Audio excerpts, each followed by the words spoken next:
إن الحمد لله نحمده ونستعينه ونستغفره ونعوذ بالله من شرور أنفسنا ومن سيئات أعمالنا من يهده الله فلا مضل له ومن يضلل فلا هادي له وأشهد أن لا إله إلا الله وحده لا شريك له وأشهد أن محمدا عبده ورسوله وبعد فقال الله تبارك وتعالى لقد كان في قصصهم عبرة لأولي الألباب ما كان حديثا يفترى ولكن تصديق الذي بين يديه وتفصيل كل شيء وهدى ورحمة لقوم يؤمنون صدق اللہ العظیم۔ تمام قسم کی تعریفیں و بڑائی و بزرگی اللہ رب العالمین کے لیے ہے، جو مالک اور خالق اور مدبر حقیقی ہے اور مالک ارض و سما ہے، اور لاکھوں کروڑوں درود و سلام ہو محمد رسول اللہ صلی اللہ علیہ وسلم پر، جنہیں اللہ تعالیٰ نے سارے کائنات کے لیے رحمت بنا کر مبعوث کیا۔ میں اللہ رب العزت کی بارگاہ میں دعا گو ہوں کہ اللہ سبحانہ وتعالیٰ جس طرح ہمیں اس مبارک مجلس میں جمع کیا ہے، اسی طرح ہمیں جنت الفردوس میں جمع کریں۔ اور میں اللہ سے دعا کرتا ہوں کہ اللہ سبحانہ وتعالیٰ ہماری رمضان کی محنتوں کو قبول فرمائے، ہماری دعاؤں کو قبول فرمائے، ہماری حلال دعاؤں کو قبول فرمائے، ہمارے پریشانیاں، دقتیں، ہمارے امراض کو دور کریں، اور ہماری زندگی میں امن و امان سے بھر دیں، آمین یا رب العالمین۔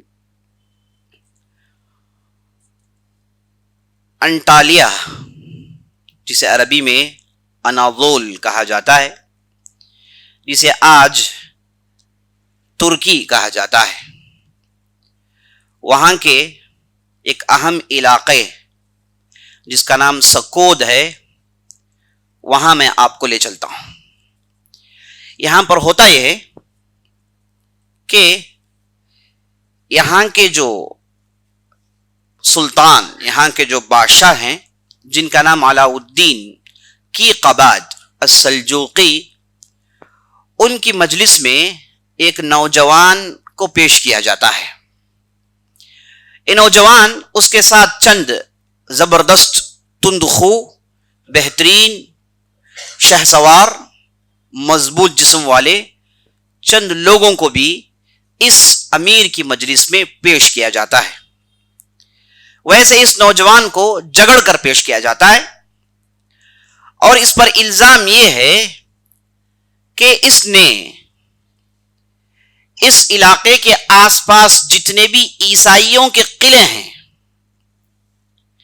ان قلعوں پر ایسا شب خون مارا ہے، ایسی بگ دوڑ مچائی ہے کہ وہاں کے قدیم پادری، وہاں کے قدیم عیسائی امرا، ان میں سے اکثر و بیشتر لوگوں کو شہید کر دیا گیا ہے، اور یہ 100 لوگوں کی ٹولی تھی جس کا یہ سردار تھا جو نوجوان سامنے پیش کیا گیا ہے۔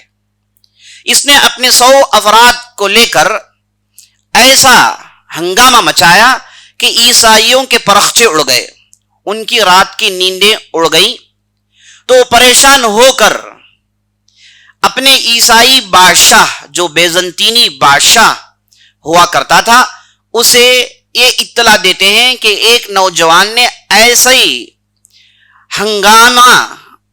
ہنگامہ مچایا ہے کہ ہم پریشان ہیں، آپ فوراً اس نوجوان کو پکڑیں اور ان کے جو سلطان ہیں علاء الدین سلجوقی، ان کے ہاں اسے پیش کریں، اور اس نے جو ہنگامہ مچایا ہے، اس نے جو خون خرابہ کیا ہے، اس کے بارے میں اسے پوچھ تاچھ ہو۔ تو اس لیے اس نوجوان کو علاء الدین سلجوقی کے مجلس میں پیش کیا گیا تھا۔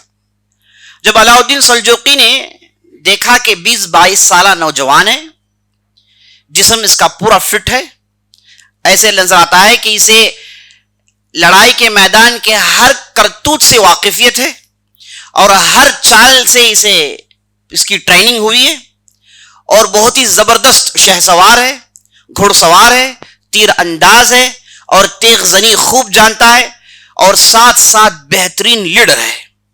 اتنی کم عمر میں ان 100 لوگوں کو لے کر جیسے اس نے بڑے بڑے دشمنوں سے مقابلہ کیا، سلجوقی کے اس امیر کو پریشان کر دیا۔ تو بار بار اس نوجوان کو دیکھتا ہے، آخرکار یہ فیصلہ کرتا ہے کہ اس نوجوان کو بختاش علی، جو اس وقت کے بہت بڑے عالم تھے، جن کی نگرانی میں، جن کی قیادت میں علاء الدین سلجوقی اپنی حکومت کرتا تھا، کہتا ہے کہ بختاش علی ان کے پاس اس نوجوان کو پیش کریں، اس نوجوان کے بارے میں وہ فیصلہ سنائیں گے۔ تو اس نوجوان کو لے کر بختاش علی کی مجلس میں پیش کیا جاتا ہے، جو کہ ایک بہت بڑے عالم تھے اور بہت بڑے زاہد اور علامہ صفت کے آدمی تھے۔ انہوں نے اس نوجوان کو دیکھا اور جو لوگ ساتھ آئے تھے انہوں نے اس کی کاموں کی رپورٹ پیش کی۔ بار بار رپورٹ دیکھتے ہیں اور اس نوجوان کو دیکھتے ہیں، بار بار ان لوگوں سے چیک کرتے ہیں کہ یہی ہے جس کے بارے میں تم بتا رہے ہو۔ سبوں نے کہا یہی ہے۔ اس کے بعد اس نوجوان سے پوچھا جاتا ہے کہ تم نے جو کام کیا ہمارے بڑے بڑے بادشاہوں نے نہیں کیا، تم نے ایسا شب خون مارا ہے، ایسی بگدوڑ مچائی ہے کہ میں تمہارے اس کام کو دیکھ کر بڑا تعجب میں پڑ گیا ہوں، کیا تو نے ان کاموں کو کیا؟ تو اس نوجوان نے بڑی اطمینان اور سکون سے کہا کہ ہاں میں نے پورے کام کو کیا ہے۔ تو بختاش علی اٹھ کے اپنے کمرے میں چلے جاتے ہیں، تھوڑی دیر سوچنے کے بعد اپنے کمرے سے ایک پٹی لاتے ہیں اور اس نوجوان کو بلاتے ہیں اور اس نوجوان کے ماتھے میں اس پٹی کو باندھ کر کہتے ہیں کہ تمہارا میں کئی سالوں سے انتظار کر رہا تھا، تم جیسے نوجوان کا میں کئی سالوں سے انتظار کر رہا تھا، اب میں بوڑھا ہو گیا ہوں، میں نے نوجوانی سے تم جیسے ایک فرد کی انتظار کی۔ اس کے بعد بختاش علی کہتے ہیں کہ علاء الدین سلجوقی سے کہہ دیں کہ اسے انعامات سے نوازیں، کیونکہ اس نے جو کام کیا ہے اس سے پہلے کسی نے نہیں کیا۔ اس نے تو آگ لگا دی ہے، اس نے تو دشمنوں کے نیند کو اڑا دیا ہے، اور اس نے جو کام کیا بالکل صحیح کام کیا ہے، اسے انعامات دیے جائیں اور اس نوجوان کو اس کے قبیلے کا سردار بنا دیا جائے۔ اگرچہ کہ کم سن ہے، کم عمر ہے، لیکن اس کے اندر پوری قابلیت ہے کہ وہ ایک قبیلے کا سردار بن سکتا ہے۔ تو جو لوگ ساتھ آئے تھے اس نوجوان کو لے کر علاء الدین سلجوقی کی مجلس میں واپس لے جاتے ہیں اور علاء الدین سلجوقی کے کان میں جو بھی بختاش علی نے کہا پوری باتیں سناتے ہیں۔ تو علاء الدین خلجی وہ بھی کافی خوش ہوتا ہے، علاء الدین سلجوقی وہ بھی کافی خوش ہوتا ہے، گویا کہ وہ اس چیز کے انتظار میں تھا، اور آگے بڑھ کے اس نوجوان کے سر میں ایک پگڑی باندھتا ہے اور ہاتھ میں ایک تاریخی تلوار سونت کر کہتا ہے کہ جاؤ تم آج سے تمہارے قبیلے کے سردار ہو، اور تمہیں جو بھی سپورٹ چاہیے پورا سپورٹ دینے کے لیے میں لیگل طور پر تیار ہوں۔ عزیز ساتھیو، نوجوان کون ہے اور انہوں نے اتنا بڑا کارنامہ کیسے مچایا؟ آخر اتنی کم عمری میں اتنی قابلیت کہاں سے پیدا ہوئی؟ عزیز ساتھیو، یہ نوجوان جس کا نام عثمان ہے، یہ دولہ عثمانیہ، خلافت عثمانیہ کا بانی تھا۔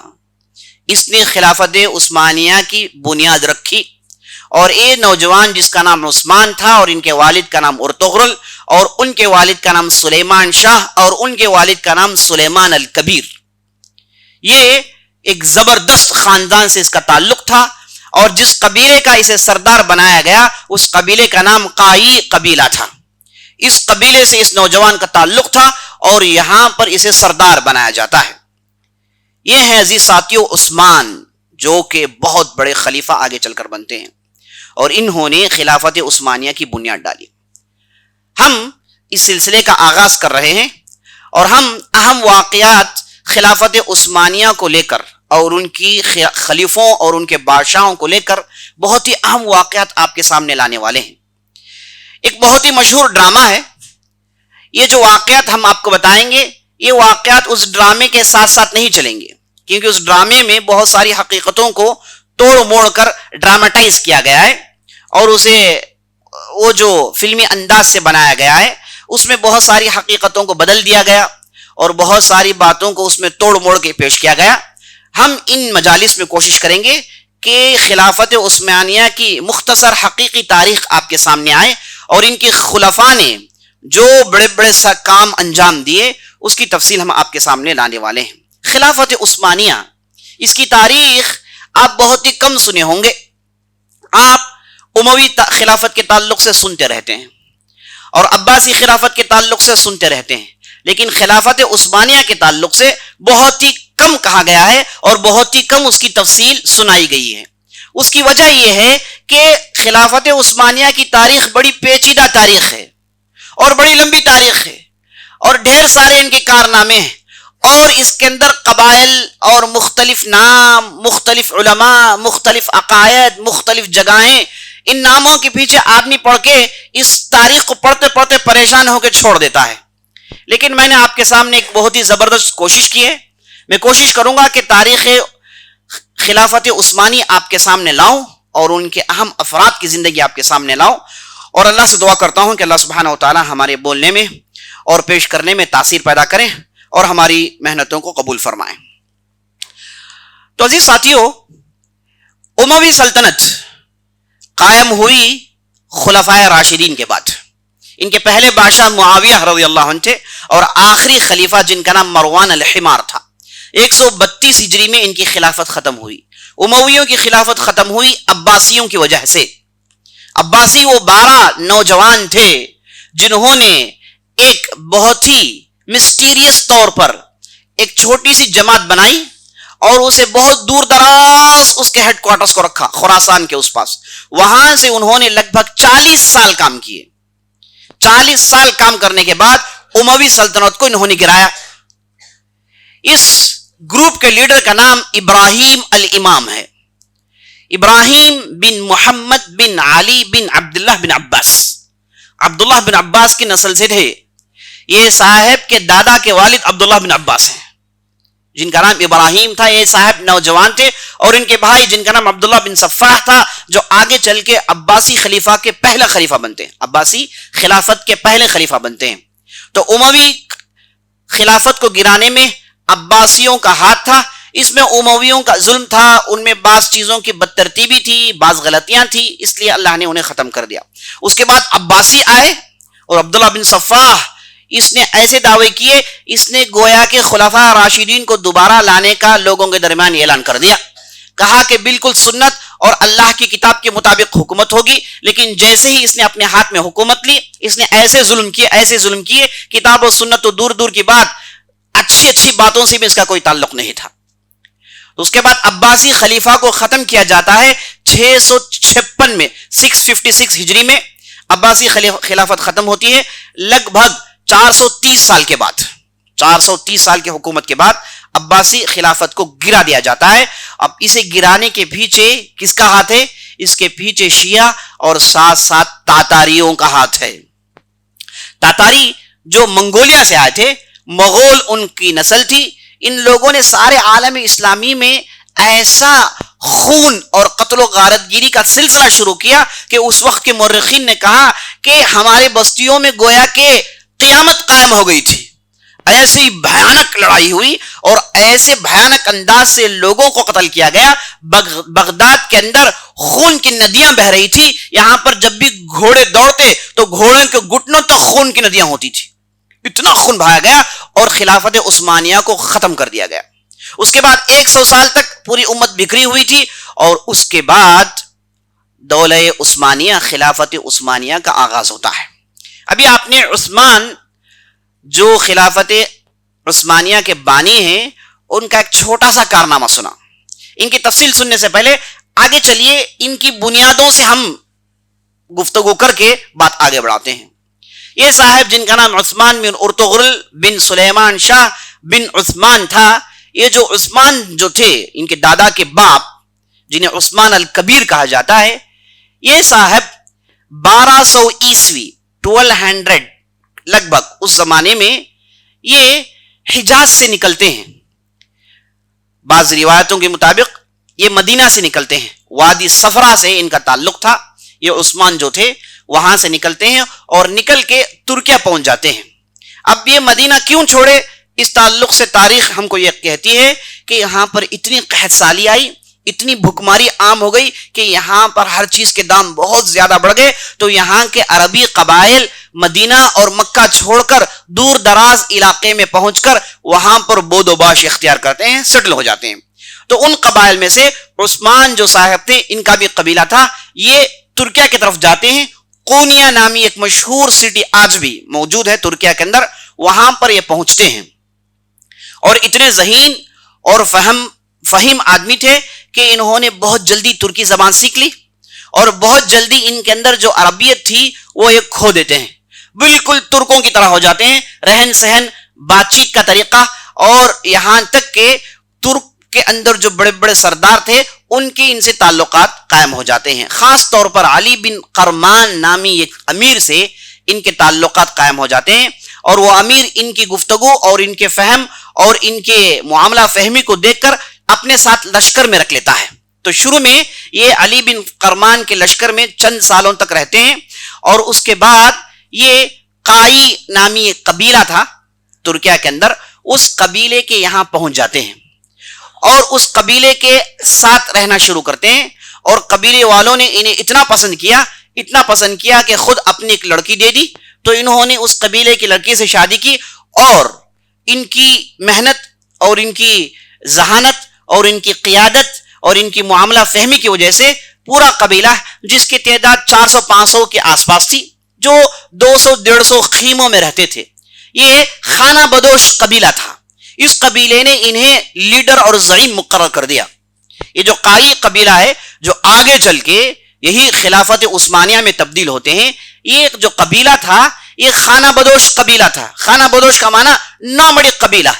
جہاں کہیں بھی پانی ہوتا وہاں پر اپنا پڑاؤ ڈال لیتے اور وہاں پر رہتے، اور جیسے ہی بارشیں ختم ہوتی اور جہاں بارشیں ہیں وہاں کی طرف کوچ کر جاتے. تو ان کا یہی طریقہ تھا. خانہ بدوش لوگ تھے، ان کے لیے کوئی خاص زمین نہیں تھی. دیکھیے اللہ سبحانہ وتعالی اگر کسی سے کام لینا چاہتا ہے تو کیسے لوگوں کو چنتا ہے اور کہاں سے کہاں پہنچا دیتا ہے.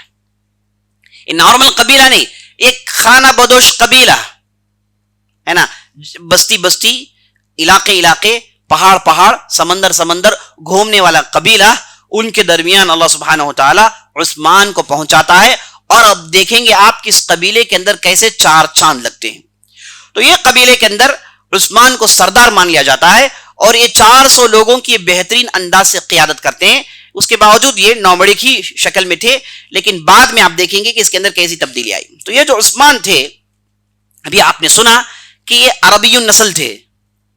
یہ گئے، ترکی زبان سیکھی اور ترکوں میں شامل ہو گئے. تو اس اعتبار سے خلافت عثمانیہ یہ اصل میں عربی النسل لوگ ہیں، یہ ترکی نہیں ہیں. یہ بات جو میں کہہ رہا ہوں یہ معتبر مورخین نے اپنی کتابوں میں اس کا ذکر کیا، اگرچہ کہ اسے لے کر اختلاف ہے. بعض لوگوں نے کہا کہ نہیں، یہ عثمان جو تھے یہ اصل ترکی ہیں یا پھر یہ فارسی ہوں گے، لیکن یہ عربی نہیں تھے.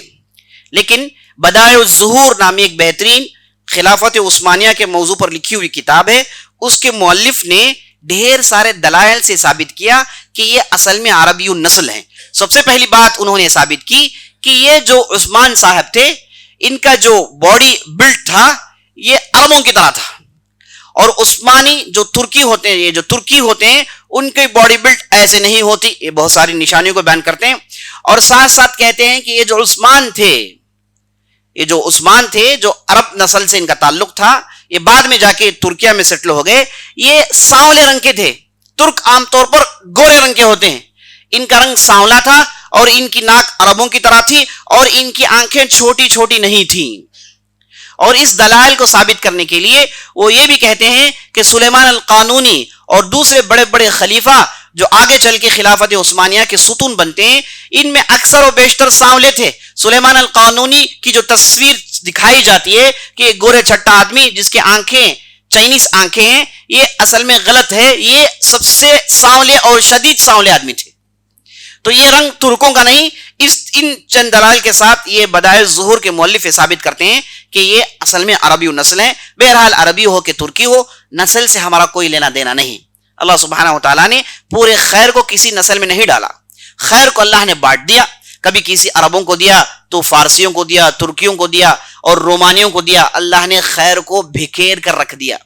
کسی ایک قبیلے، کسی ایک زبان بولنے والوں کو ہی اللہ نے سب کچھ نہیں دیا. یہ تو بے انصافی ہو جائے گی. اللہ سبحانہ وتعالیٰ انصاف کرنے والا ہے. ہر قبیلے، یہاں تک کہ ہر فرد کے اندر کچھ نہ کچھ جواہر ہوتے ہیں، کچھ نہ کچھ خوبیاں ہوتی ہیں. اب اس کی عقل مندی ہے کہ ان خوبیوں کو کیسے اسے تراشے اور اسے کیسے نکھارے اور کیسے اسے فائدہ اٹھائے. عقل مند آدمی محنت کر کے اپنی ان جواہر کو نکھراتا ہے. جو آدمی محنت نہیں کرتا، سمجھ بوجھ نہیں رکھتا، وہ ان چیزوں کو نہیں کرتا ہے، چاہے اس کا بڑے سے بڑے نسل کا کوئی تعلق ہو، کچھ بھی نہیں کر پاتا. ایسے ہم نے بہت ساری مثالیں دیکھی. تو ایک تحقیق تھی جو میں آپ کے سامنے رکھ دی. یہ باتیں کافی کتابوں میں مشہور ہیں. تو یہ جو عثمان صاحب تھے یہ اس قبیلے میں رہتے ہیں، وہیں شادی کرتے ہیں، اور جب ان کی عمر 44 کی ہوئی، 44 سال کی ہوئی، تو یہ وفات پا جاتے ہیں. ان کے ہاں لڑکا پیدا ہوتا ہے جس کا نام یہ سلیمان شاہ رکھتے ہیں. اور یہ جو سلیمان شاہ ہیں یہ وہ آدمی ہیں جنہوں نے اس قبیلے کو کہیں ایک جگہ فکس کرنے کی کوشش کی. چونکہ قبیلہ گھومتے رہتا ہے، اس میں ان کی ترقی ہوتی ہے، لیکن کوئی تعلیمی کوئی دوسری اچھی چیزیں نہیں ہو رہی ہیں، تو انہیں ایک جگہ لاک کرنے کی انہوں نے بہت کوشش کی. یہ ایک چھوٹے سے حادثے میں وفات پا جاتے ہیں. سلیمان شاہ کے بڑے کچھ کارنامے نہیں، تاکہ میں آپ کے سامنے ان کی زیادہ تفصیل پیش کروں، لیکن ان کے ہاں ایک لڑکا پیدا ہوتا ہے جس کا نام رکھا جاتا ہے ارطغرل. ارطغرل اس لڑکے کا نام رکھا جاتا ہے. اب اس لڑکے کا نام ارطغرل اس لیے رکھا گیا کیونکہ اس زمانے میں سلجوقیوں کی حکومت تھی. یہ سلجوقی کون ہے یہ بھی آپ تفصیل سن لیجئے. جب عباسی دور چل رہا تھا، ان کی خلافت چل رہی تھی، تو بیچ میں ہارون رشید کے بعد، معتصم مامون امین کے بعد جو خلیفہ آئے وہ کمزور تھے. کئی صدیوں سے خلافت چلی آ رہی ہے تو لازماً کمزور ہونا تھا، بہت ہی کمزور تھے. تو اتنے کمزور ہوئے کہ ایک چھوٹا سا فرقہ اٹھتا ہے جن کا نام بساسیرہ. یہ فرقہ اٹھتا ہے، پورے بغداد میں ہنگامہ مچاتا ہے اور خلیفہ کو ارسٹ کرتا ہے اور دھکے دے کے خلیفہ کو بغداد سے بھگا دیتا ہے. اب خلیفہ اتنا کمزور ہوتا ہے کہ وہ مار سے بچ کر گھوڑے میں بیٹھ کے بھاگ جاتا ہے، بغداد چھوڑ دیتا ہے. تو اس حالت کی ہو جاتی ہے خلافت عباسیہ. تو اس زمانے میں ایک صاحب سر اٹھاتے ہیں جن کا نام طغرل بیگ سلجوقی تھا. یہ صاحب نے کیا کیا؟ یہ صاحب نے خلافت کو دوبارہ لانے کی پوری کوشش کی، اور اس زمانے میں جو بساسرہ اور دوسرے فرقے والے، خاص طور پر اس میں شیعہ اسماعیلیہ جو خلافت عباسیہ کے پیچھے پڑے تھے، انہوں نے جو بھی ایکٹیویٹیز کی، ان تمام ایکٹیویٹیز کو یہ دبوچتے ہیں اور سب کو مار بھگاتے ہیں. اور اس کے بعد دوبارہ یہ جو خلیفہ بھاگ گئے تھے انہیں خط لکھ کے بلاتے ہیں کہ آپ آئیں، خلافت آپ ہی کے پاس ہوگی. تو انہیں دوبارہ بلا کر ان کے ہاتھ میں خلافت کی کنجیاں دے کے بغداد میں انہیں بٹھاتے ہیں. یہ کام کرنے والے کون ہیں؟ طغرل بیگ السلجوقی. لیکن انہوں نے پوری طاقت تو دے دی خلافت کو، لیکن اپنے قبضے میں بھی بعض چیزوں کو رکھا.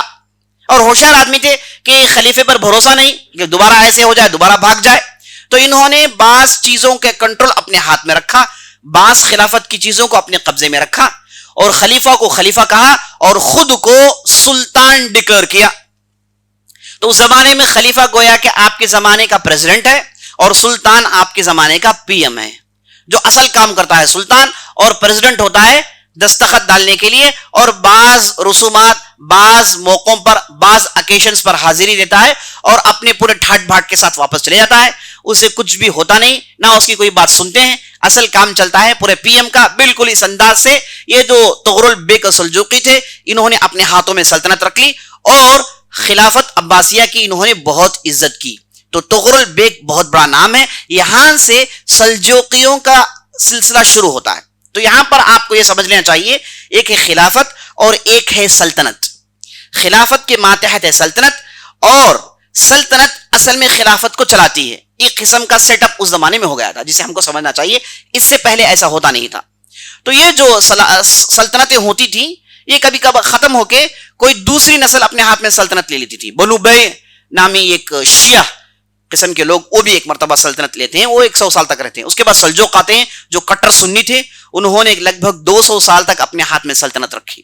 تو خلافت کی حفاظت کے لیے یہ سلطنت ہوتی ہے، لیکن کنٹرول پورا اسی سلطنت کے پاس ہوتا ہے. اسے ہم کو اچھی طریقے سے سمجھ لینا چاہیے. تو یہ جو طغرل بیگ تھے، ان کی یہ کامیابی کی وجہ سے سلجوقیوں کے درمیان بہت مشہور تھے. اور یہ جو قاری قبیلہ تھا یہ بھی ترکی قبیلہ تھا. یہ سلجوقیوں سے ان کی نسل بھی ملتے تھے. تو جب سلیمان شاہ وفات کے قریب آئے، ان کے ہاں جب لڑکا پیدا ہوا تو انہیں طغرل بیگ کی کامیابیاں یاد تھی، اور وہ چاہتے تھے کہ ان کا لڑکا بھی ویسے ہی ایک بہت بڑا کام کرے، دین کا نام بلند کرے، ان کے قبیلے کا نام بلند کرے. تو انہوں نے ان کا نام ارطغرل رکھ دیا. ارطغرل کا معنی ہوتا ہے ایک مضبوط دیو ہیکل چیل، جسے دیکھ کر لوگ ڈر جاتے ہیں، جو بڑی قسم کی چیل ہوتی ہے، بڑی طاقتور. یہ ہے معنی ارطغرل کا. تو عزیز ساتھیوں، ارطغرل کا آغاز ہوتا ہے، سلیمان شاہ وفات پا جاتے ہیں، ارطغرل اپنے ساتھ قبیلے کو لے کے گھومتے رہتے ہیں۔ اب انہیں کوشش یہ تھی کہ کہیں ایک جگہ انہیں فکس کیا جائے، کہیں پر بھی جگہ نہیں ملتی تھی، ایسے گھومتے رہتے تھے۔ جب ایک مرتبہ گھوم رہے تھے تو اتفاقاً انہوں نے دیکھا کہ دو قوموں کے درمیان لڑائی چل رہی ہے، ایک طرف عیسائی ہیں اور ایک طرف مسلمان ہیں، دونوں کی طرف لڑائی چل رہی ہے۔ بعض روایتوں کے مطابق دونوں مسلمان تھے، لڑائی چل رہی ہے۔ تو یہ صاحب اپنے قبیلے کے لوگوں کو رکھ کر دیکھ رہے تھے کہ لڑائی ہو رہی ہے، تو ایک طرف کے لوگ کمزور ہیں، وہ ہار رہے ہیں۔ تو جب دیکھا کہ وہ ہار رہے ہیں، یہ اپنے لوگوں کو لے کر لڑائی میں چھلانگ لگاتے ہیں اور اس کے بعد جو کمزور تھا اسے سپورٹ دے کے اسے جتا دیتے ہیں۔ اب جب جتا دیتے ہیں تو بعد میں معلوم ہوتا ہے کہ یہ اصل میں ایک سلجوقی بادشاہ جن کا نام علاء الدین سلجوقی تھا، وہ اس علاقے کا سلجوقیوں کی طرف سے گورنر تھا۔ اس کی لڑائی بعض مسلمان فرقوں سے یا پھر بعض عیسائیوں سے ہو گئی تھی، تو یہ ہارنے والا تھا۔ وہاں پر ارطغرل آتے ہیں اور انہیں جتا دیتے ہیں۔ ارطغرل یہ جو قائی قبیلہ تھا، اس کی شہرت اس لیے تھی کہ ان کے جو مرد ہوتے ہیں بہت ہی مضبوط ہوتے ہیں اور فہم، ذکا، ہوشیاری میں کافی مشہور تھے، اور خاص طور پر لڑائی کی مہارتوں میں بہت آگے تھے۔ گھڑ سواری، تیر اندازی، تیغ زنی اور کشتی اور جسم کو مضبوط کرنے کا، یہ ان کا کام ہی ٹریننگ کرنا تھا۔ یہ ایسے قبائل کے لوگ تھے 24 گھنٹے ٹرین کرتے تھے، کیونکہ ان کے لیے کھانا پینا شکاری تھے، شکار تھا، اسی کے ذریعے سے کھانا ان کو ملتا تھا۔ تو شکار کرنے کے لیے آدمی کو مضبوط ہونا ہے نا، آدمی کا پیٹ بڑا ہو تو جانور کے پیچھے تھوڑی ہو سکتا ہے نا، آدمی کا جسم بھدا ہو تو تھوڑی وہ گھوڑ میں ٹک سکتا ہے، تو آدمی کو فٹ ہونا پڑتا ہے، مضبوط ہونا پڑتا ہے، تب جا کے وہ شکار کر سکتا ہے۔ تو اس لیے قبیلے کا ترنڈی یہ تھا کہ یہ ہمیشہ ٹرین کرتے رہتے، کوئی تیر رہا ہے، کوئی پہاڑیوں میں چڑھ رہا ہے، کوئی درختوں میں چڑھ رہا ہے، کوئی چھلان لگا رہا ہے، آپس میں کشتی کر رہے ہیں۔ یہ پورے قبیلے کا طریقہ یہی تھا، اس لیے بہت ہی مضبوط لوگ تھے۔ تو جب انہوں نے لڑائی میں حصہ لیا تو بڑی آسانی سے علاء الدین سلجوقی کو جتا دیا، اور علاء الدین سلجوقی اتنا خوش ہوتا ہے اور یہ قبیلے والوں سے ملتا ہے، سبوں کو دیکھتا ہے، کہتا ہے کہ یہ تو بہت ہی زبردست لوگ ہیں۔ تو اس کے بعد وہ بلا کر ایک علاقہ جس کا نام سکود تھا، کہتا ہے کہ تم اس علاقوں کے لے لو، اب اس علاقے میں اپنے لوگوں کو سیٹل کر لو۔ تو پہلی مرتبہ قائی قبیلے لوگوں کے لیے ایک جگہ ملتی ہے جہاں پر یہ لوگ آرام سے بیٹھ سکتے ہیں، ورنہ اس سے پہلے ادھر ادھر گھوم رہے تھے۔ یہ واقعہ حضرت ساتھیوں 1229 کا 1229 کا یہ واقعہ ہے جو میں آپ کے سامنے رکھ رہا ہوں۔ اس کے بعد ہوتا یہ ہے کہ سلجوقیوں کی طاقت ٹوٹ جاتی ہے۔ وہ اس لیے ٹوٹتی ہے کہ سلجوقیوں کے درمیان بعض ایسے فرقے سر اٹھاتے ہیں، خاص طور پر ایک فرقہ جس کا نام فرقے بابیہ تھا۔ یہ بڑا ہی متعصب شیعہ فرقہ تھا اور بہت ہی بدترین باطل عقائد تھے۔ اس کا ایک سردار تھا جس کا نام بابا اسحاق۔ یہ صاحب یہ باطل عقیدے کو پورے انٹالیا میں، پورے اناضول میں پھیلا رہے تھے۔ تو ان کے ساتھ ایک بہت بڑی لڑائی ہو جاتی ہے سلجوقیوں کی، لیکن یہ فرقہ اتنا مضبوط ہو گیا، اس کے پیچھے شیعہ حکومت کی جو ہے طرفداری تھی اور بعض عیسائی بھی طرفداری کر رہے تھے، تو یہ فرقے کو کنٹرول کرتے کرتے 4 سال نکل گئے۔ اب جب یہ کنٹرول نہیں ہو پا رہے تھے تو آخر کار ارطغرل کو لایا گیا، وہ صاحب نے سلجوقیوں کی ساتھ دے کر اس فرقے کے کام کو تمام کرتے ہیں۔ تو یہاں پر ارطغرل کا ایک بہت بڑا رول تھا اس باطل فرقے کو دبوچنے میں۔ لیکن اس کے بعد ہوتا یہ 1240 کے آس پاس وہاں پر منگول نکل آتے ہیں۔ منگول عزیز ساتھیوں ایک بہت بڑی بلا تھی جو عالم اسلامی میں آئی۔ ابھی آپ کو میں نے بتایا کہ بغداد کے سڑکوں میں انہوں نے کیا کیا، یہ جہاں کہیں بھی جاتے لوگوں کو مارتے، ان کا کوئی مذہب نہیں تھا، ان کا کوئی دین نہیں تھا، یہ پتہ نہیں کس کی عبادت کرتے تھے، ان کا کیا طور و طریقہ تھا۔ یہ اچانک منگولیا سے اٹھتے ہیں، ان کی یہاں قحط سالی عام ہو جاتی ہے، کھانے پینے کے لیے سامان نہیں ہوتے، تو یہ عالمی اسلامی میں گھس آتے ہیں اور جہاں کہیں بھی کچھ بھی کھانے کے لیے ملتا کھا جاتے، اور جو بھی لوگ ملتے سب کو مار ڈالتے۔ خون بہانا اور لوٹنا یہ ان کا پیشہ تھا۔ تو بعض شیعہ نے ان سے تعلقات قائم کر کے عباسی خلافت کو ختم کرنے میں ان کا رول بہت بڑا تھا۔ بہرحال یہ جب آ جاتے ہیں تو یہاں کے سلجوقی تقریباً ختم ہو جاتے ہیں اور انہیں یہ منگول، یہ جو تتار تھے، تقریباً برباد کر کے چھوڑ دیتے ہیں۔ جیسے ہی وہ برباد کر کے چلے گئے، اب یہاں پر اناضول جو ترکیہ ہے، یہاں پر ہوا یہ کہ چھوٹے چھوٹے قریے میں چھوٹے چھوٹے حاکم پیدا ہو گئے۔ چھوٹا قریہ ہے، چھوٹا ٹاؤن ہے، وہاں پر دیکھیں گے کہ ایک حاکم ہے. بعض قریوں کے حاکم بعض عیسائی ہیں، اور یہ عیسائی خاص طور پر بازنطین ہیں. بازنطین کون ہے جی ساتھیو؟ یہ آرتھوڈاکس کرسچنز ہیں. کرسچنز کے 3 قسم میں نے آپ کو بتایا، ایک ہے کیتھولک، اور ایک ہے آرتھوڈاکس، اور ایک ہے پروٹسٹنٹ. یہ جو کیتھولک ہے یہ عام یورپ میں انہی کیا چلتا ہے، یہی عام طور پر مسلمانوں نے انہی سے مقابلہ کیا. وہ پروٹسٹنٹ ہیں، یو کے کی اس طرف رہتے ہیں، ان سے مسلمانوں سے کوئی زیادہ مقابلہ نہیں ہوا. ابھی جو آرتھوڈاکس ہیں جو رشیا کے آس پاس اور ترکیہ وغیرہ میں رہتے ہیں، یہ اور کیتھولک کے درمیان ایسے اختلافات ہیں کہ انہوں نے ہمیشہ لڑ کے اپنی طاقتوں کو ختم کر دیا. تو یہاں پر ہوا کہ بعض قریوں میں بعض عیسائی حاکم ہو گئے اور بعض قریوں میں بعض مسلمان حاکم ہیں. کوئی پراپر ایک ان کے لیے اتھارٹی نہیں سب کو جوڑنے کے لیے. یہ وہ زمانہ تھا جب ارطغرل، جو کہ وہ کافی تجربے کار ہو چکے تھے، کئی لڑائیاں میں رہ گئے اور کافی تجربہ انہیں ہو گیا تھا، تو یہ پہلا مرتبہ انہوں نے سوچا کہ کیوں نہ ایک مضبوط سلطنت قائم کی جائے. تو سب سے پہلے خلافت عثمانیہ کے تعلق سے سوچنے والے یہی ارطغرل تھے، جنہوں نے اس موقع پر انہوں نے اس چیز کو سوچی. اور ارطغرل جہاں حالانکہ قبیلے سے ان کا تعلق تھا، لیکن ان کے پاس دینی سوچ بہت زیادہ تھی اور ان کی بہترین دینی تربیت ہوئی تھی. وہ اس لیے کہ ان کے پاس ایک شیخ تھے جن کا نام شیخ ادیب علی. یہ جو شیخ ادیب علی نجم الدین مختار الزاہدی کے شاگرد تھے، انہوں نے پورے سلجوقیوں کے اندر، پورے اناضول کے اندر دین کی جماعتوں کو بنایا، دین کی اہمیت زیادہ بڑھائی، دین کی تعلیم کو زیادہ ترویج دی، جس کی وجہ سے ارطغرل بھی کافی دیندار ہو جاتے ہیں اور کافی دین کی چیزیں ان کے اندر آ جاتی ہیں. تو جب کوئی ایک اتھارٹی نہیں تو یہ سکوڑ کے علاقے میں ارطغرل لوگوں کو جمع کرتے ہیں اور چھوٹی چھوٹی جماعتیں بناتے ہیں اور دینی علماء کو قریب کرتے ہیں اور لوگوں کے اندر دین پھیلانے کے ساتھ ساتھ لوگوں کو جوڑنے کی کوشش کرتے ہیں، جو آگے چل کے خلافت عثمانیہ کے لیے بیس بنتی ہے. خلافت عثمانیہ میں آگے چل کے جو ڈپارٹمنٹس آئے، جو منسٹریز آئے، اس کی بنیاد اصل اور ارطغرل رکھتے ہیں. وہ اس وقت جب ان کے پاس کچھ تھا ہی نہیں، چھوٹے سے قریے میں جو انتظامات انہوں نے کیے، جو آگے چل کے اسے بڑے پیمانے میں امپلیمنٹ کیا گیا، تو بہت سارے منسٹریز نکلائے جو اس کے بعد 600 سال تک وہ لوگ اس پر عمل کرتے رہے. تو عزیز ساتھیوں، اس انداز سے پہلی مرتبہ خلافت عثمانیہ کو قائم کرنے کا ایک تصور ارطغرل کے ذہن میں آتا ہے. ارطغرل صاحب لگ بھگ 90 سال تک زندہ رہتے ہیں. ان کے بہت سارے کارنامے تھے اور یہ وفات پا جاتے ہیں. ان کے ہاں ایک لڑکا پیدا ہوتا ہے جس کا نام انہوں نے رکھا عثمان، جس کی کامیابی میں نے آپ کے درس کے آغاز میں بتائی. یہ جو عثمان، انہیں عثمان اول کہا جاتا ہے. عثمان اول کہا جاتا ہے. یہ ٹھیک اس دن پیدا ہوتے ہیں جب بغداد میں خلافت عباسیہ ختم ہوئی. 656 میں جب بغداد میں خلافت عثمانیہ ختم ہوئی، بالکل اس دن یہ عثمان اول کی پیدائش ہوتی ہے. اور جیسے یہ پیدا ہوتے ہیں، ان کے والد نے ادیب علی کے پاس انہیں پہنچا دیا، کہا کہ آپ ان کی تربیت کریں. تو بچپن سے ہی ادیب علی جو اس وقت کے جو بڑے شیخ تھے، انہوں نے ان کی تربیت کی. بچپن سے انہیں قرآن کا حافظ بنایا، دین کی تعلیم دی، اور تعلیم کے علاوہ جو بھی وقت بچتا اس میں انہیں گھوڑ سواری، تیغ زنی، تیر اندازی اور دوسرے مضبوط چیزوں کو سکھاتے ہیں.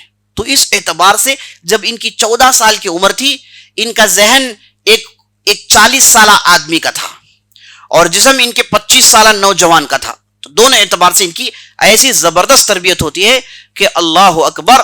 آپ نے وہ کارنامہ سنا جو میں نے آپ کو بتایا کہ اس کے وقت ان کی عمر 20-21 سال سے زیادہ نہیں تھی. اب یہاں پر خلافت عثمانیہ کو لے کے 3-4 اہم سوالات ہیں جس کا میں آپ کے سامنے جواب دینا چاہتا ہوں. پہلا سوال یہ ہے کہ خلافت عثمانیہ کا کیا عقیدہ تھا. جب ہم عقیدے کی بات کرتے ہیں عزیز ساتھیوں، اس میں اموی دور جو تھا یہ عقیدے کے تعلق سے بہتر تھا. عباسی دور آیا تو عقیدے میں ڈھیر سارے بگاڑیں پیدا ہو گئی، شیعہ، تصوف، ایسے بہت ساری چیزیں آ گئیں. تو خلافت عثمانیہ کا کیا عقیدہ رہا؟ ابھی میں نے آپ کو بتایا شیخ ادیب علی نے تربیت کی تھی، اور یہ شیخ ادیب علی نجم الدین مختار الزاہدی نام ایک مشہور عالم کے شاگرد تھے. یہ جو نجم الدین الزاہدی ہیں، ان کی بہت ساری کتابیں ہیں اور یہ پراپر سنی ہیں، اور تصوف کے اندر جو ہولناکیاں ہیں، تصوف کے اندر جو پیچیدگیاں ہیں ان سے یہ دور تھے. یہ تصوف کس کا نام ہے؟ صوفیزم کس کا نام ہے؟ صوفیزم عزیز ساتھیو یہ اصل میں نفس کی پاکیزگی کے لیے شروع کیا گیا تھا. اسے اسلامی اصطلاح میں تزکیۃ النفس کہتے ہیں. آدمی اپنے نفس کو پاک کریں اور اپنے اخلاق درست کریں, حرام سے دور ہو جائیں اور حلال زندگی اختیار کریں, اپنے نفس کا محاسبہ کریں. یہی تصوف کے اندر ہوتا ہے. لیکن جب یہ تصوف یونانی فلسفے کے ساتھ مل گیا, یونان سے جو نیا نالج آیا تھا, جب اس کے ساتھ یہ تصوف ملا تو یہ تصوف انتہائی اس کے اندر بگاڑ پیدا ہو گئی. تو اس کے اندر جو بگاڑ پیدا ہوئی اس کی سب سے بڑی صورت یہ ہے کہ اس کے اندر وحدت الوجود والا عقیدہ پیدا ہو گیا. یہ وحدت الوجود والا عقیدہ کیا ہے؟ تھوڑی باتیں علمی ہیں, تھوڑا ہضم کر لیں. اب تو ہمیشہ تلواریں سنتے ہیں, میدان سنتے رہتے ہیں, تھوڑی بات علمی بھی لے لیں بھائی, ہے نا, یہ اس سے بھی فائدہ ہوگا. تو یہ عقیدے تصوف کے اندر سب سے بہترین چیز یہ ہے کہ وحدت الوجود کا عقیدہ. وحدت الوجود کا عقیدہ کیا ہے؟ وہ یہ ہے کہ ہر جگہ اللہ ہے, ہر آدمی کے اندر اللہ. ما فی جبتی الا اللہ, میرے جبے کے اندر سوا اللہ کہنے والوں کوئی نہیں. انا الحق, میرے اندر اللہ ہے. ہر جگہ اللہ کو دیکھنا. لا رب الا اللہ, یہ سب کچھ اللہ کا حصہ ہے. یہ پوری دنیا اللہ کے اندر ڈوبی ہوئی ہے. اسے کہتے ہیں وحدت الوجود کا عقیدہ. یہ ایک ہی وجود ہے, یعنی اللہ کا وجود ہے. باقی جتنے بھی وجود ہیں وہ سب اللہ کے وجود میں ملے ہوئے ہیں, مزمحل ہو گئے ہیں, منحل ہو گئے ہیں, صل ہو گئے ہیں.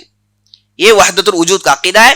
یہ اسلامی عقیدہ نہیں, یہ باقاعدہ گریک فلسفی سے اسے ڈاؤن لوڈ کیا گیا ہے اور یہ مسلمانوں کے اندر بڑی تیزی سے پھیل گیا کیونکہ اس کی سرپرستی بعض صوفی حضرات نے کی. صوفی حضرات وہ ہیں جو دنیا سے دور ہوتے ہیں, جن کے جبے ٹاٹ کے ہوتے ہیں اور سیاست میں نہیں جاتے, تجارت میں نہیں جاتے, تو عام لوگ انہیں زیادہ پسند کرتے ہیں. شروع میں ان کے اندر جو تصوف تھا وہ صرف اچھائی کی طرف حکم دینا, برائی سے روکنا تھا. لیکن آگے چل کے جب فلسفے سے مکس ہوا تو اس کے اندر بدترین عقائد پیدا ہو گئے. تو فلسفے سے مکس ہونے سے پہلے جو صوفیزم تھا, جو تصوف تھا, اس میں اکثر و بیشتر قابل قبول ہیں, الا یہ کہ بعض جگہ بدعتیں پائی جاتی ہیں. لیکن جیسے ہی یہ فلسفے یونانی فلسفے سے ملا تو اس کے اندر بدترین بگاڑ پیدا ہو گئی. تو یہ جو تصوف ہے اس کے اندر ایسے بھیانک عقائد ہیں. ان چیزوں سے یہ خلافت عثمانیہ دور تھے. اس کی سب سے بڑی مثال یہ ہے کہ محمد اول, آپ ان کے بارے میں بھی سنیں گے انشاءاللہ, ایک بہت ہی مشہور خلیفہ گزرے ہیں. ان کے زمانے میں تصوف کو لے کر ایک بہت بڑا ہنگامہ مچتا ہے جسے سورہ صوفیہ کہا گیا. تو ایک صاحب تھے جن کا نام بدر الدین محمود. یہ صاحب نے اس ریولیوشن کو آگے بڑھایا خلافت عثمانیہ کے اندر اور ہر جگہ تصوف کو ٹھونسنے کی کوشش کی. خاص طور پر وحدت الوجود والے عقیدے کو انہوں نے بڑی تیزی سے اس کی ترویج دی. اب اتنی ترویج دی انہوں نے کہ ہر جگہ آپ جائیں گے تو اسی کے بارے میں گفتگو, ہر آدمی اس عقیدے کا ہو گیا. تو اس وقت کے جو خلیفہ تھے جن کا نام محمد الاول تھا, انہوں نے جب دیکھا کہ غیر معمولی اس کے اندر ترقی ہو گئی تو یہ جو صوفی تھے بدر الدین محمود کو بلایا جاتا ہے اور اس وقت کے علماء کے ساتھ ایک بہت بڑا مناظرہ کیا جاتا ہے. یہ خلافت عثمانیہ کا طرز طریقہ ہے کہ وہ عام طور پر ان کے مجالس میں مناظرے کرواتے ہیں. اگر کوئی یہ کہتا ہے کہ میرا عقیدہ صحیح ہے تو باقاعدہ انہیں مجلس میں بلایا جاتا اور مخالفین کے ساتھ انہیں چھوڑ دیا جاتا. کہتے ہیں کہ آپ کے علم کو ثابت کرو, اگر آپ کے اندر دم خم ہے, آپ کے اندر دلائل ہیں, تو آپ اپنے عقیدے کو ثابت کرو. یہ ان کے ہاں مناظرے عام طور پر ہوتے تھے. اب یہی بعض مناظروں کا طریقوں کو اکبر نے لیا لیکن اکبر نے ہضم نہیں کر پایا, ہے نا. وہاں پر وہ خلافت عثمانیہ کے عثمانی بادشاہ انہوں نے ہضم کر لیا. ان کے اندر اتنا علم تھا, اتنی سوچ بوجھ تھی کہ وہ مناظروں کو سمجھتے تھے. لیکن اکبر صاحب جب وہ بادشاہ بنے ان کی عمر 9 سال کی تھی اور جب 18 سال کے ہوئے انہوں نے بعض ہندو عورتوں سے شادی کر لی. اب شادی کرنے کے بعد اچانک دینی رنگ پیدا ہوا تو انہیں دین الہی نامی ایک کتاب لکھ دیا اور لوگوں سے کہا کہ اس دین کو فالو کرو. اور اس کے بعد 9 رتن نامی بعض 9 علماء کو ساری دنیا کے جمع کیا, ہر مذہب کے علماء کو جمع کیا اور عبادت گاہ نامی ایک علاقے کو بنایا جو وہ فتح پور سیکری میں آج بھی موجود ہے. وہاں پر ان لوگوں کو جوڑا, روزانہ ڈیبیٹ, یہ بہت دنوں تک چلتا رہا. لیکن ڈیبیٹ یہ ہضم نہیں کر پایا چونکہ ان کے پاس علم نہیں تھا, معاملے کو پرکھ نہیں کر پائے. تو انہوں نے عجیب عجیب عقائد پیش کیے. کبھی اپنے آپ کو خدا کہا, کبھی اپنے آپ کو نبی کہا, کبھی اپنے آپ کو مجدد کہا. ایسے بھول بھلے میں پڑے رہے. آخرکار وہ کیا تھے انہیں کو پتا نہیں, یہ دنیا سے چلے گئے. ٹھیک ہے. تو یہ خلافت عثمانیہ نے یہ شروع کیا تھا کہ مناظروں کا سلسلہ. تو یہ بدر الدین محمود کو بلایا گیا, ان کے پاس جو سٹانچ صوفی عقیدہ تھا اسے لے کر بہت ہی زبردست مناظرے چلائے گئے, اور اس وقت کے بڑے بڑے علماء کو بلایا گیا, اور ڈیبیٹ بہت زبردست ہونے کے بعد بدر الدین محمود صاحب ہار جاتے ہیں. جب وہ ہار جاتے ہیں تو خلیفہ خود کہتے ہیں کہ بھائی تمہارا یہ بدترین عقیدہ ہے, تم یہ کہتے ہو کہ اللہ ہر جگہ ہے, اور جبکہ قرآن کہتا ہے کہ اللہ عرش پر ہے, تو اللہ بندوں سے الگ ہے. تم کہتے ہو کہ بندے اللہ سے ملے ہوئے ہیں, تو بندے اللہ کے جسم میں داخل ہیں.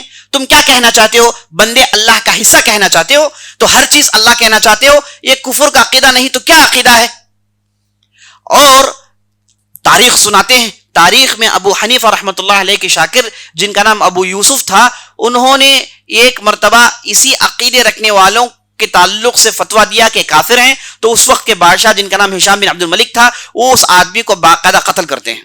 تو کئی لوگوں کو, ایسے بگڑے عقیدوں والوں کو کئی جگہ انہیں قتل کیا گیا تھا. تو بدر الدین محمود سے کہا جاتا ہے کہ عقیدہ ہے, اس پر اس سے پہلے لوگوں کو قتل کیا گیا ہے, آپ خود بتائیں کہ ہم آپ کے تعلق سے کیا کہیں. خلیفہ نے بتایا, پوچھا. تو بدر الدین محمود بہت دیر سوچنے کے بعد کہا کہ مجھے آپ قتل کا سزا دے دیجئے, کیونکہ میرا علم ہی بتاتا ہے کہ میں نے جو غلطی کی اس کے لیے سزا قتل ہی کا سزا ہے. تو باقاعدہ وہ صاحب کو قتل کر دیا جاتا ہے. تو اسے معلوم ہوا کہ خلافت عثمانیہ جہاں ان کے پاس تصوف کی بعض چیزیں موجود ہیں, لیکن سٹانچ تصوف, بگڑا ہوا تصوف جس میں غیر اسلامی چیزیں, غیر اسلامی عقائد داخل ہیں, یہ ان کے پاس نہیں تھا. اسی طریقے سے بعض لوگوں نے کہا کہ خلافت عثمانیہ ان کے اندر شیعت پائی جاتی ہے, ان کے اندر شیعت پائی جاتی ہے. عزیز ساتھیو, ابھی آپ نے سنا کہ ارطغرل اور عثمان یہ سب سلجوقیوں سے ملے ہوئے ہیں, اور سلجوقی کون ہیں؟ انہوں نے خلافت عباسیہ کو ریسٹور کیا تھا, اور سلجوقی پوری اسلامی تاریخ میں سب سے کٹر سنی ثابت ہوئے ہیں. یہ وہ لوگ ہیں جنہوں نے کبھی بھی شیعہ کو برداشت نہیں کیا. جب کہیں بھی شیعہ سر اٹھاتے تو انہیں دبوچنے کی سلجوقیوں نے مکمل کوشش کی. نور الدین زنکی سلجوقی تھے, صلاح الدین ایوبی نور الدین زنکی کے شاگرد, سلجوقیوں کے پاس علم حاصل کیے ہیں. سلجوقیوں کا بہت بڑا کنٹریبیوشن ہے سنت کو پھیلانے میں. اور نظام الملک ایک بہت بڑے بادشاہ گزرے ہیں اور بہت بڑے سلطان گزرے ہیں, جنہوں نے پورے عالمی اسلامی میں سب سے پہلی مرتبہ مدرسوں کا غول بنایا. لگ بھگ 18 بڑے بڑے مدرسے بنائے.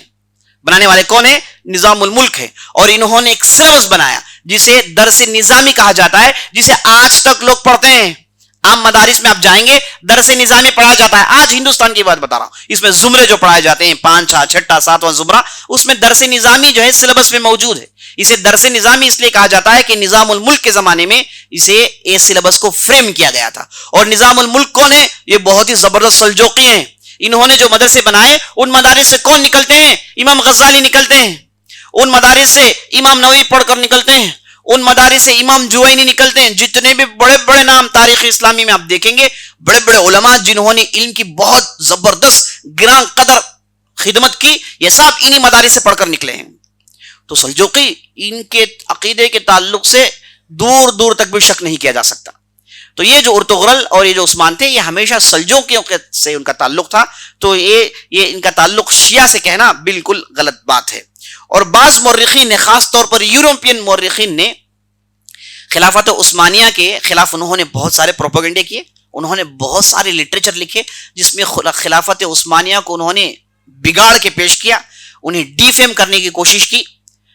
یہ یورپین لٹریچر میں ہم پاتے ہیں. ان میں سے ایک بات یہ بھی ہے کہ یہ عثمانی جو تھے شروع میں یہ بت پرست تھے, اس کے بعد انہوں نے اسلام قبول کیا. جبکہ آپ نے سنا کہ عثمان یہ مدینہ سے آئے تھے, یہ پیدائشی مسلمان تھے, پورا قبیلہ مسلمان تھا.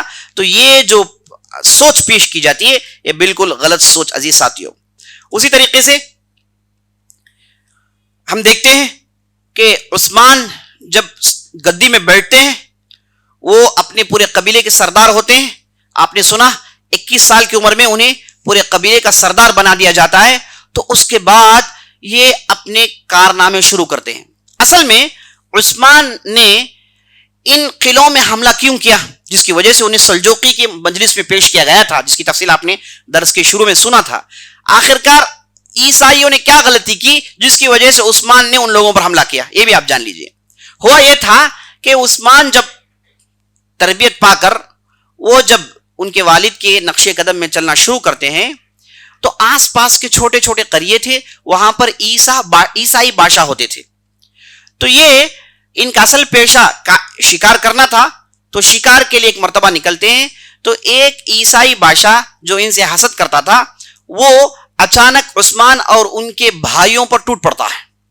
حالانکہ ارطغرل کے سب سے چھوٹے لڑکے ہیں عثمان, ان کے کئی بڑے لڑکے تھے, کسی کو سردار نہیں بنایا گیا بلکہ چھوٹے لڑکے کو سردار بنایا گیا, اور اس کا آپ نے پورا سن لیا کہ کیسے انہیں سردار بنایا گیا تھا. تو جب عثمان اپنے بھائیوں کو لے کر نکلتے ہیں تو اچانک عیسائی بادشاہ ان لوگوں پر حملہ کر کے ان کے کئی بھائیوں کو مار دیتا ہے, کئی خاص بھائیوں کو مار دیتا ہے. تو وہ بدلہ لینے کے لیے یہ دوبارہ ان پر ٹوٹ پڑتے ہیں اور ان کی طاقت کو توڑ کر رکھتے ہیں, اور ان کی محنت کو اس وقت کے سلجوق بادشاہ تھے وہ ریکگنائز کرتے ہیں.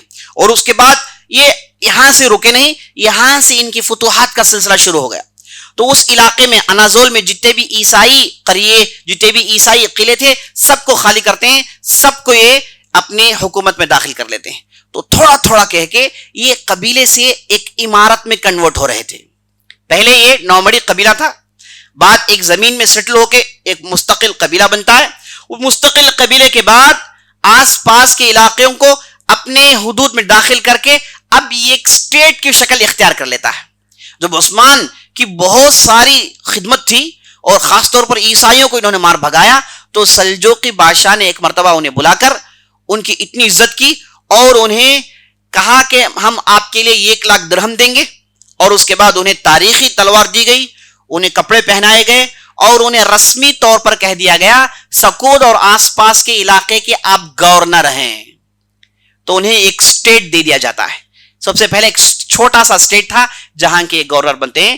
اس کے بعد آپ دیکھیں گے کہ یہ سٹیٹ کیسے خلافت میں کنورٹ ہوتی ہے اور عثمان اول کی کیا کیا خوبیاں اور کیا کیا کارنامے ہیں, یہ انشاءاللہ پوری تفصیل میں آپ کے سامنے کل کی مجلس میں لانے والا ہوں. آج کی مجلس تھوڑی زیادہ ناموں کے ساتھ, جگہ کے ساتھ تھوڑی زیادہ پیچیدگی ہوئی, اس لیے بعض لوگوں کی آنکھیں بہت لال ہو گئی ہیں, ہے نا. آپ تھوڑا صبر کر لیں, ہر بار آپ کو بہترین کھانے کی چیزیں نہیں ملتی, کبھی کبھار کھار کھٹا بھی کھانا پڑتا ہے تاکہ بات کی اس میں کچھ کنیکشن ہو. اگر میں سیدھے چیزوں کو شروع کروں, یہ آپ کو انٹروڈکشن نہ دوں تو بات ادھوری رہ جائے گی, بعد میں سننے والوں کو بات سمجھ میں نہیں آئے گی. اس لیے میں نے ایک چھوٹے سے انٹروڈکشن کے ساتھ اس چیز کا آغاز کیا ہے. انشاءاللہ کل کی مجلس میں ہم دیکھیں گے کہ ارطغرل کی کیسی وفات ہوتی ہے اور عثمان کی کیا کیا کامیابیاں ہیں.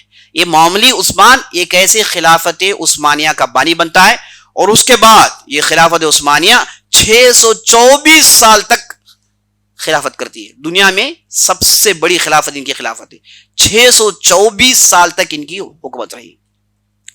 اس کے بعد بعض بھیانک نمبرز ہیں, اس کی تفصیل میں کل آپ کی مجلس میں رکھنے والا ہوں. 22,000 ملین, 10,000 ملین, 1000, یہ خلافت عثمانیہ کے مشہور نمبرز ہیں. یہ 1000 سے کیا مراد, 22 ملین سے کیا مراد, یہ پوری تفصیل جاننے کے لیے آپ کل کی مجلس میں آئیے, تو آپ کو پوری تفصیل کل کی مجلس میں بتاؤں گا. ابھی وقت ہوا چاہتا ہے, اور اللہ سے میں دعا کرتا ہوں جو بھی کہا ہے, جو بھی سنا ہے, اس کے مطابق عمل کرنے کی توفیق بخشے. موضوع کے متعلق کوئی سوال ہے تو ضرور کریں انشاءاللہ. سوال کر رہے ہیں کہ خلافت راشدہ اور دوسری خلافتوں میں فرق کیا ہے. خلافت راشدہ, انہیں راشدہ اس لیے کہا جاتا ہے کہ یہ بالکل نبی صلی اللہ علیہ وسلم کی طرز پر انہوں نے خلافت کی, اور اس کے جتنے بھی خلفاء تھے پورے نبی صلی اللہ علیہ وسلم کے خاص صحابہ تھے. اور آپ صلی اللہ علیہ وسلم کی پیشن گوئی ہے کہ میرے بعد 30 سال تک میرے طرز پر خلافت قائم ہوگی. تو یہ ان چاروں نے اس مدت میں خلافت کی تھی, تو انہیں خلافت راشدہ کہا جاتا ہے. ان کے علاوہ جو بھی خلفاء ہوئے انہیں عام خلفاء یا پھر عام خلافت کہی جاتی ہے. وہ اس لیے کہ یہاں پر انہیں پراپر چینل میں اکثر کو سلیکٹ نہیں کیا گیا. دیکھیے خلیفہ بنتا ہے 2 ذریعے سے, خلیفہ بننے کا صرف 2 ذریعہ ہے. ایک ذریعہ یہ کہ ملک کے دانشمند, عقل مند علماء, فہم رکھنے والے, یہ مل کر ایک کو چنتے ہیں, باقاعدہ سلیکشن ہوتا ہے. اس سلیکشن کے بنیاد پر جو بنتا ہے اسے خلیفہ کہتے ہیں. دوسرا ذریعہ خلیفہ بننے کا یہ ہے کہ پہلے سے کوئی خلیفہ ہو, اس نے بعد میں آنے والے کے لیے نامزد کیا ہو, جیسے ابوبکر نے عمر رضی اللہ عنہ کا نامزد کیا, اور نبی صلی اللہ علیہ وسلم نے امت کو کوئی خلیفہ نہیں دیا بلکہ امت کو اسی حالت میں چھوڑ کر چلے گئے. ہوا کیا؟ صحابہ جمع ہوئے, سبوں نے مل کر ایک کو چنا. تو یہ دو طریقے سے خلیفہ بنتے ہیں. ایسے خلیفہ کو لیگل خلیفہ کہا جاتا ہے. اگر کسی نے اپنی طاقت کے بل بوتے پر لوگوں کو جمع کر, لڑائی لڑ کر, خون بہا کر زمین میں طاقت کو چھینی, یہ تو ظالم ہے, اس پہ کوئی شک نہیں. یہ تو اللہ کے سامنے اسے کھڑا کیا جائے گا, اس کی غلطیوں کے تعلق سے اسے پوچھا جائے گا. لیکن علماء نے یہ فیصلہ کیا کہ اگر کسی کے ہاتھ میں طاقت چلی گئی تو اس بہرحال اسے مان لیا جائے, کیونکہ اس کی مخالفت کرتے رہیں گے, خون بہتے رہے گا, کوئی معاملہ جمے گا نہیں. تو کسی نے اپنے بل بوتے پر حکومت کو چھین لی اور اس نے باقاعدہ اپنا جو ہے آرمی فورس جمع کر لیا, پوری طاقت اس کے پاس ہے اور پوری پبلک کو جوڑنا چاہتا ہے, تو اسے ماننے میں کوئی دقت نہیں, جیسے کہ ہم عام بادشاہوں میں دیکھتے ہیں. ایسے ہی وہ ابھی آپ دیکھیں گے خلافت عثمانیہ بھی ویسے ہی قائم ہوئی, عباسیہ بھی ویسے ہی قائم ہوئی. ان لوگوں کو عام خلیفہ کہا جائے گا, انہیں خلافت راشدہ نہیں کہا جائے گا, کیونکہ یہ جو پراپر چینل ہے اس میں ان کا انتخاب نہیں ہوا. انہوں نے اپنے بل بوتے اور اپنی طاقت کے ذریعے سے خلافت کو چھینا تھا. یہی فرق ہے, واللہ اعلم.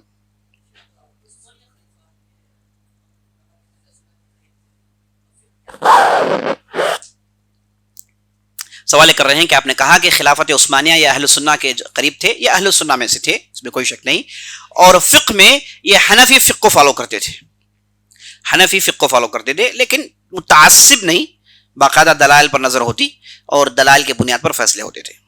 واللہ عالم. یہ آپ پوچھیے کون.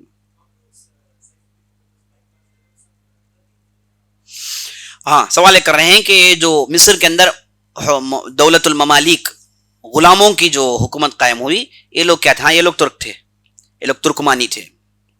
جی,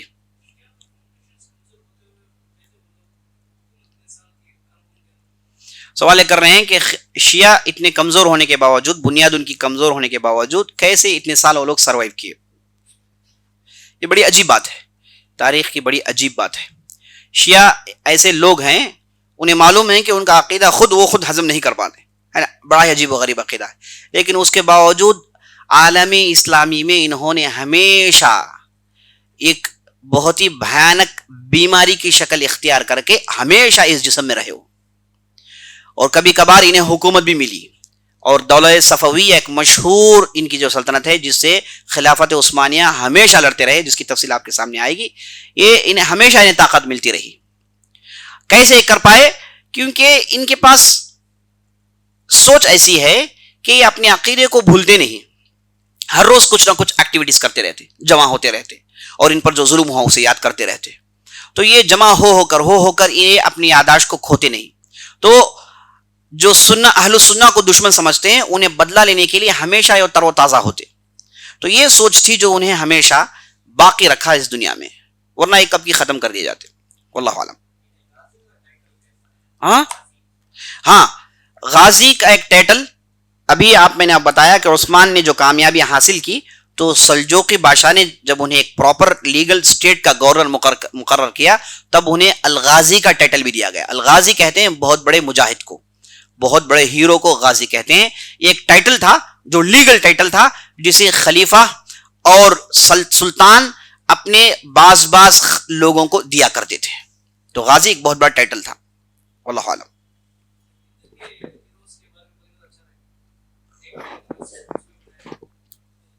سوال کر رہے ہیں کہ آپ ہندوستان کے بھی ہیروز کو اس میں شامل کر لیں. انشاءاللہ ہم ضرور کوشش کریں گے, انشاءاللہ ہم ضرور کریں گے.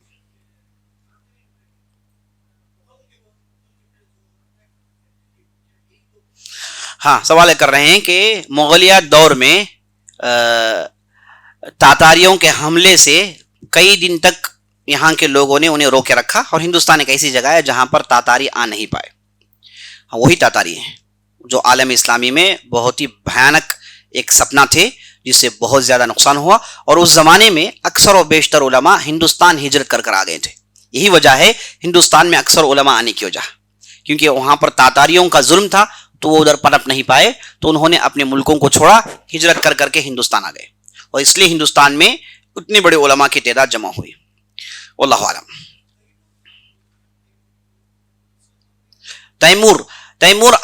تیمور لنک ایک صاحب ہیں, تیمور لنگ ایک صاحب ہیں, یہ چنگیز خان کی نسل سے ہیں, ہے نا. ان میں کوئی مسلمان نہیں, نہ چنگیز خان مسلمان ہے نہ تیمور لنگ مسلمان, ان میں کوئی مسلمان نہیں ہے. نام ہے لیکن ان میں سے کوئی مسلمان نہیں. بس لوگوں نے اپنے بچوں کا نام چنگیز خان رکھ دیا ہے, وہ مسلمان نہیں ہے. تو ان کی نسل میں پہلا آدمی جس نے اسلام قبول کیا جس کا نام ہلاکو خان ہے. ہلاکو خان ہے جو چنگیز خان کا پوترا تھا, اس نے اسلام قبول کیا. یہ سب مسلمان نہیں تھے. واللہ اعلم.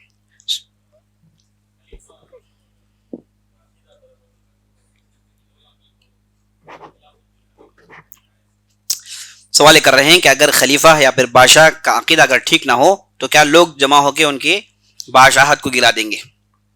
بادشاہت کو گرانا, خلافت کو گرانا کوئی دکان بند کرنا نہیں ہے نا. کروڑوں لوگوں کا خون جاتا ہے اس میں, معمولی چیز نہیں ہے. اب تاریخ پڑھیں گے تو آپ سر پیٹ کر رہ جائیں گے کیا کچھ نہیں ہوتا تھا. تو اس لیے علماء نے بالاتفاق کہا اگر آپ کے اوپر ایک ایسا بادشاہ بنا دیا جائے جو بالکل الٹٹ بیوقوف ہے تبھی آپ اس کی اتباع کریں. وہ آپ کو مار کے آپ کی دولت چھناتا ہے تب بھی آپ اس کی اطاعت کریں. آپ کو اطاعت کے علاوہ کوئی دوسرا چارہ نہیں. اگر اطاعت نہیں کریں گے خون خرابہ ہوگا. اور نبی صلی اللہ علیہ وسلم کی حدیث صاف ہے, ان تعمر علیکم عبد حبشی, اگر آپ پر ایک حبشی غلام کو بھی امیر مقرر کر دیا جائے تو آپ امیر کی اطاعت کرتے رہنا, اس کی نافرمانی نہیں کرنا. تو نبی صلی اللہ علیہ وسلم کی نصیحت ہے. تو اس لیے عقیدے میں بگاڑا گئی, اس کے اخلاق میں بگاڑا گیا, اسے فوراً جو ہے اتارنے کی کوشش کرنا, اس کے خلاف خروج کرنا یہ بالکل اسلام میں جائز نہیں. اس کے لیے نصیحت کرنے کے لیے علماء ہیں, وہ نصیحت کرتے رہیں گے. اور اگر کوئی بادشاہ کھلم کھلا کفر کرے, کھلم کھلا کفر, کفر بواح, کھلم کھلا کفر اگر کسی نے کیا تو اس کی خلافت سے ہاتھ ہٹانے کی اجازت ہے. لیکن اس کے لیے بھی بہت بڑا پروسیجر ہے, ہر آدمی اپنے مرضی سے نہیں کرے گا. باقاعدہ اہل علم, اہل دانش جو عقل سوچ بوجھ رکھنے والے ہیں اس کا وہ انتظام کریں گے. واللہ اعلم. سبحانک اللہم وبحمدک اشہد ان لا الہ الا انت استغفرک واتوب الیک.